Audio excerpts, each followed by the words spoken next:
magazine of the screen. Living glimpses of history in the making. Presented as a public service by Standard Oil Company.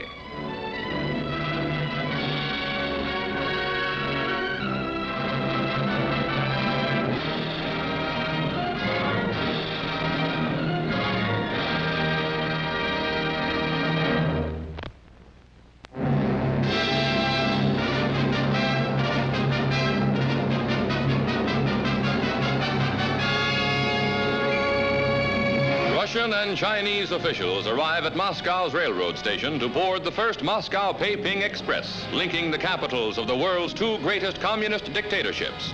Passengers must have ticket, passport, and undoubtedly a good word from the secret police for the 9-day trip on the new train, which is sure to follow the Moscow-Peiping line.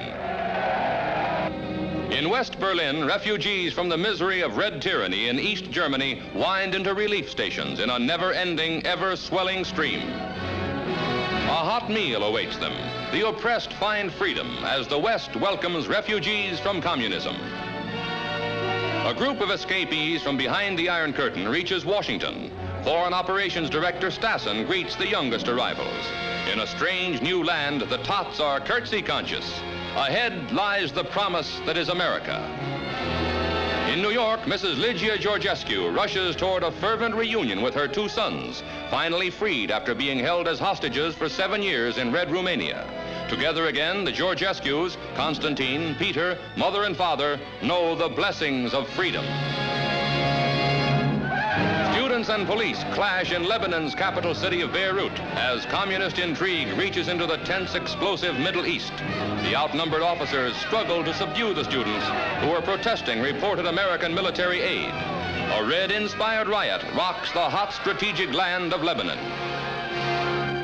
At the Arch of Triumph in Paris, French Premier Laniel is roughed up by communist demonstrators. Defense Minister Plevon is jostled too by the mob, denouncing the proposed European defense community. Fanned by red propaganda, passions flame and tensions mount in France. In Indochina, an aerial counterattack is mounted to save Dien Bien Phu, reeling under the most savage communist onslaught of the war.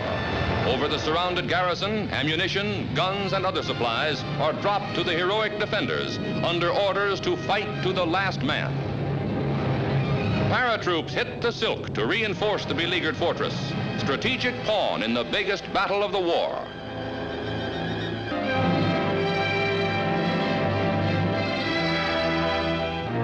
Students from 75 colleges gather at the University of California at Los Angeles to debate world issues in their own United Nations Assembly. The students' costumes add to the realistic atmosphere. The Russian delegate has his say, but the representatives vote to support the United States in this collegiate United Nations. Silhouetted against towering snow-capped Mount Hood, skiers soar into space in the North American Championships, high in the Cascade Mountains.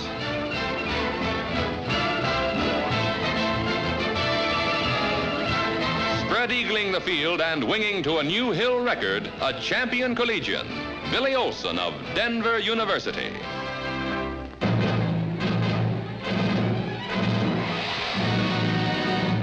The smoldering hulk of a British troop ship, ravaged by explosion and fire, lies abandoned in the Mediterranean after one of the greatest sea rescues in history. 1,500 passengers were saved by a mercy armada which raced to the stricken ship, averting a terrible disaster at sea. On land, flames lay siege to a warehouse in Incheon, Korea, where $1 million worth of Army goods are stored. The warehouse is lost, but most of the merchandise is saved from the roaring flames.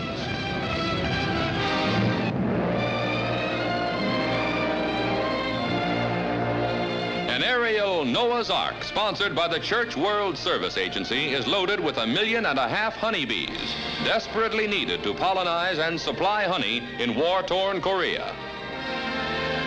100 dairy goats are also making the trip as part of a continuing goodwill plan by American church groups to help restock the basic economy of stricken nations. An act of charity to a faithful ally. General Carter Magruder explains to the first Koreans to resettle north of the 38th parallel how this area will be divided into farms. Eventually, 20,000 families will find homes here. On land once torn by shell fire, they will reap a new harvest from the good earth. Arriving in New York, a choir of Korean war orphans sing How Do You Do?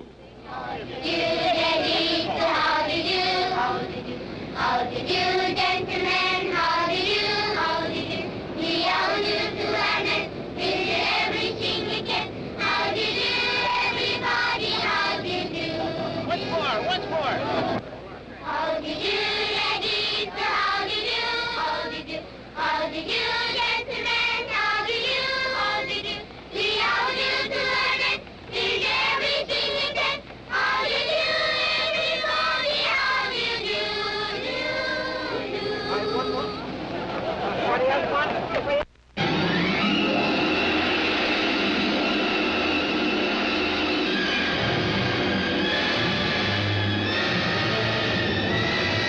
Navy ship steamed in late 1952 toward Enewetak Atoll on a momentous mission. The world's first hydrogen bomb, housed in this barn-like building, was to be exploded on a tiny target island named Elugeland.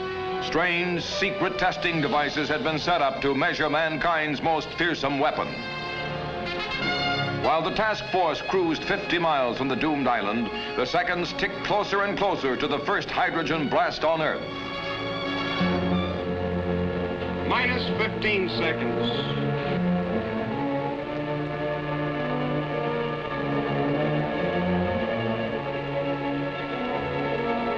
Minus 10 seconds.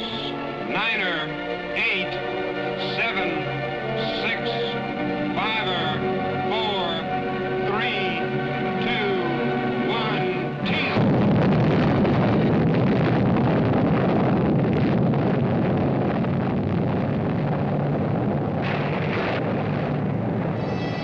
Watch the shockwave as it rolls toward the flagship.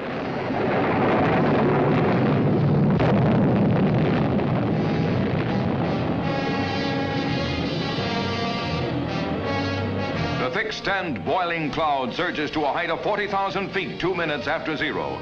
10 minutes later, it has snaked skyward 10 miles. Observers fly toward the target center. The islands surrounding Elugelab have been swept almost clean by the fireball flare, which enveloped an area 3 miles wide in the twinkling of an eye. Elugelab is gone. Nothing there but a deep crater and water. From an island that once was, but is no more, out of an ugly mushroom cloud, mankind enters the hydrogen age, an era of danger, of challenge, of opportunity.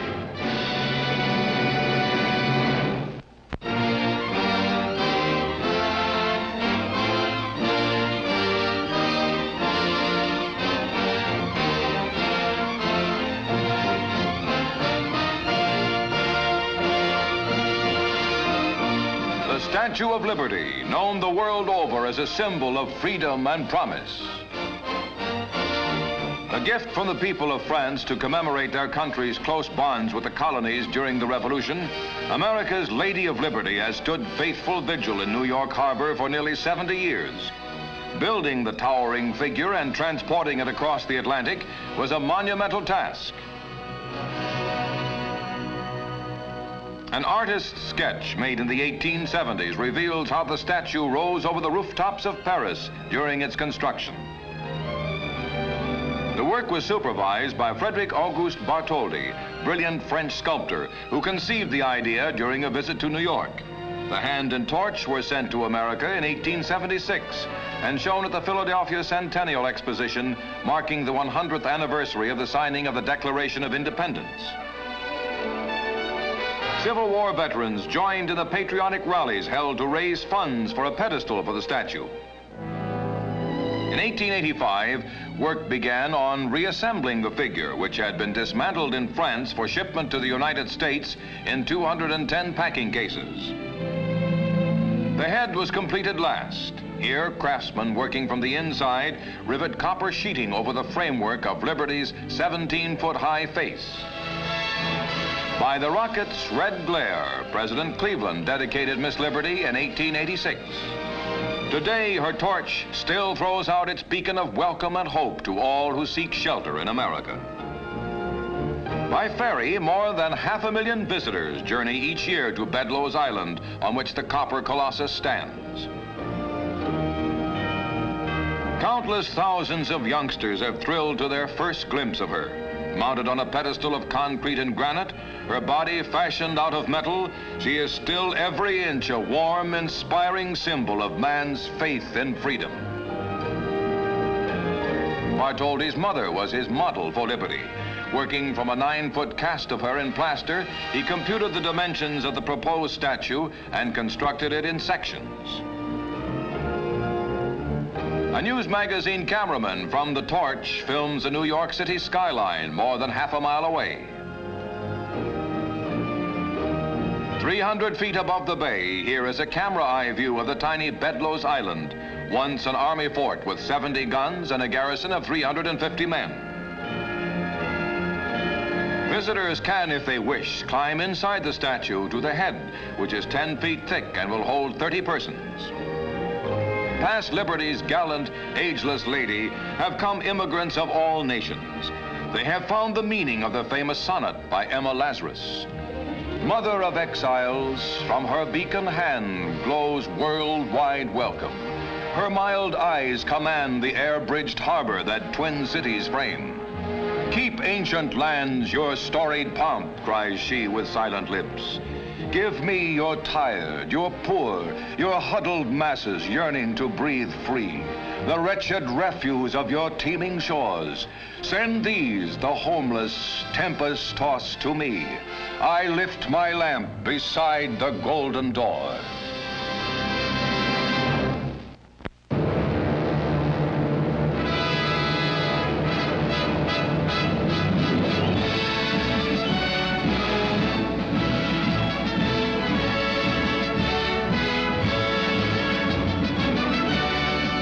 Granite Wright Brothers Monument, rising out of the sandy, wind-racked wastes at Kitty Hawk, North Carolina, marks the birthplace of powered Wright. Aviation has traveled fast and far in the eventful years since the moment of Orville Wright's first flight in 1903. From then to now, the history of aviation has been a record of magnificent achievement. America, first to conquer the air, has given wings to the world. Old eyes can only marvel at new jets streaking man at supersonic speeds on his skyward course. The Wright brothers, Wilbur and Orville, they were first to master the invisible sea of swirls and currents, which seemed determined to batter down anything that tried to fly. Their story began, however, far from Kitty Hawk, in Dayton, Ohio, where they had lived since boyhood. Here, the Wrights, without even a high school education, were first gripped with the dream of building a machine that would fly. Daily, Orville and Wilbur were seen striding briskly along Hawthorne Street to and from their white frame house. Poring over every available book on the theory of flight, they lived in this typical turn-of-the-century American home. Its simple, modest setting reflected their tastes, revealing clues to the character of the two shy, obscure brothers. Yet in less than a decade of study and experiment, they were to solve a mystery which had challenged man for centuries.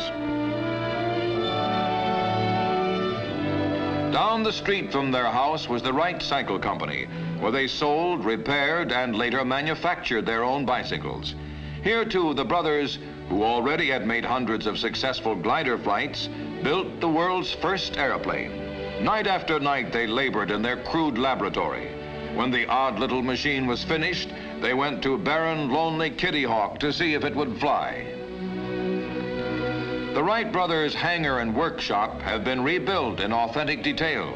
Inside, tools hang as they did a half-century ago, and neatly arranged, too, is their combination kitchen, pantry, and dining room. A boulder marks the spot where man first flew. An early vintage airplane recalls that historic moment during the golden anniversary celebration of flight at Kitty Hawk. Billy Parker, one of America's pioneer airmen, prepares to take off in the sky flivver he built in 1915 and has been flying ever since. A relic of the past takes us back 50 years. Orville Wright was but 32, and his brother Wilbur had left 36, when in 12 airborne seconds at Kitty Hawk, they changed the course of human history. Here, Wilbur readies their plane for a takeoff. No movie cameraman filmed the epic first flight of this homemade machine with its 12-horsepower engine. These pictures were made a short time later. Theodore Roosevelt, in a precarious perch beside the pilot, became the first president to fly. The old Rough Rider's enthusiastic reaction converted many skeptics to aviation. Soon water was being used for takeoffs and landings as the first seaplanes took to the sky. America's foremost aviatrix was Ruth Law, one of 7 U.S. women pilots licensed before World War I. Her aerial exploits electrified the country in an era when the ladies did not even have the right to vote. With the increasing use of aircraft, factories began turning them out in large numbers. World War I accelerated man's conquest of the air. Combat planes had to be speedy and sturdy to survive in dogfights with the enemy.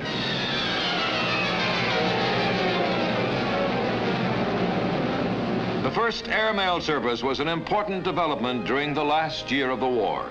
Army pilots flew the initial route from New York to Philadelphia and Washington. In 1919, Navy flying boats blazed an aerial trail across the Atlantic, starting a series of flights which were to change man's concepts of time and space. Billy Mitchell, a prophet before his time, believed bomb-carrying planes could sink naval ships. In 1921, he arranged an amazing demonstration of air power. Army planes dumped their bombs on obsolete battleships. Mortally wounded, one of the ships slid out of sight. The first naval vessel sunk from the air. The others followed soon after. Billy Mitchell was right. Commander Richard E. Byrd and Floyd Bennett launched a new era of geographical discovery with their first great polar exploration flight in 1926. Leaving Kings Bay, Spitsbergen, in a tri-motored transport, the 2 aerial adventurers flew to the North Pole, now below, and back in 16 hours. Many others were to follow the sky trails of the first man to fly over both the North Pole and the South Pole, Admiral Byrd. Charles Lindberg, seen with his mother, undertook aviation's most memorable flight in 1927. Ordering out his plane on a chilly May morning, the young airmail pilot announced his intention of flying from New York to Paris alone. With the spirit of St. Louis groaning under a tremendous fuel load, he barely cleared the power lines at the edge of the field. An excited throng surged over Le Bourget Airport in Paris, wildly cheering America's lone eagle. He had completed his historic 3,600-mile flight in 34 hours. On his return to America, New York gave Lindy a welcome that has never been equaled in the city's history. Amid a blizzard of ticker tape, New Yorkers poured out their admiration and affection for a quiet hero whose solo flight led the way for the thousands of routine crossings that were to follow. This day, the world belonged to Lucky Lindy. In 1928, Sir Hubert Wilkins soared over the top of the world on the first trans-Arctic flight from Alaska to Spitsbergen. A reception committee awaited them. Eskimo youngsters. The late 20s produced the endurance flyers. Although refueling in midair was a hazardous task, some of them managed to remain aloft for weeks. Amelia Earhart, proving women could match men in skill and daring, crossed the Atlantic alone in 1932. As they had Lindberg, New Yorkers took Lady Lindy to their hearts. Wiley Post, too, after completing the first solo flight around the world, received the city's acclaim. World War II proved the military importance of air power. While aviation had played a minor role in 1918, supremacy in the skies was to become the key to Allied victory. Wave after wave of bombers roared across the channel, battling on their way the enemy aircraft that darted after them like deadly wasps.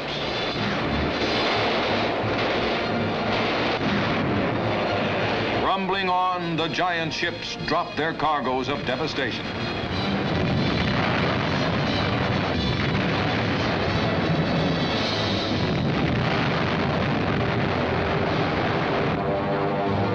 Gave birth to low-level bombers. Winging over the ramparts of Fortress Europe and on across the countryside, they droned relentlessly toward their targets. In both Europe and the Pacific, Allied airmen punished the opposition with precision from in close.